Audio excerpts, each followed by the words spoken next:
Tu peux être ami et bien t'entendre avec des gens qui ne sont pas d'accord avec toi.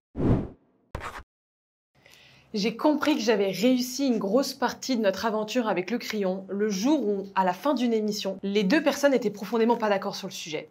Et à la fin, ils sont allés boire un café ensemble. Ils nous ont envoyé la photo de tous les deux en train de boire un petit café. Et on a regardé ça avec mes associés, on s'est dit, on fait tout ça pour réunir des gens qui ne se seraient jamais rencontrés à cause des a priori qu'ils ont l'un sur l'autre.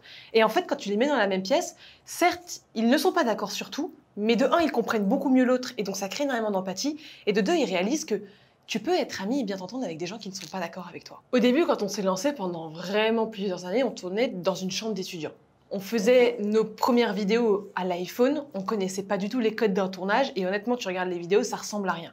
On galérait à recevoir des gens, bien sûr, parce qu'au début, quand t'es pas connu, c'est très difficile. À la fin, on en est arrivé là où on en est aujourd'hui. On a fini par recevoir le président de la République. Bonjour Monsieur le Président. Bonjour. Merci de nous accueillir aujourd'hui à l'Élysée. La chose la plus importante à retenir si tu veux monter un projet, c'est de s'associer avec des gens. Plus vous êtes fort, plus vous allez aller loin et en fait aussi aller vite. Mais aussi le moment où ça va pas bien, si t'es avec une équipe qui tient à toi et qui est solide, tu vas sincèrement réussir à aller beaucoup plus loin dans le projet que tu veux créer.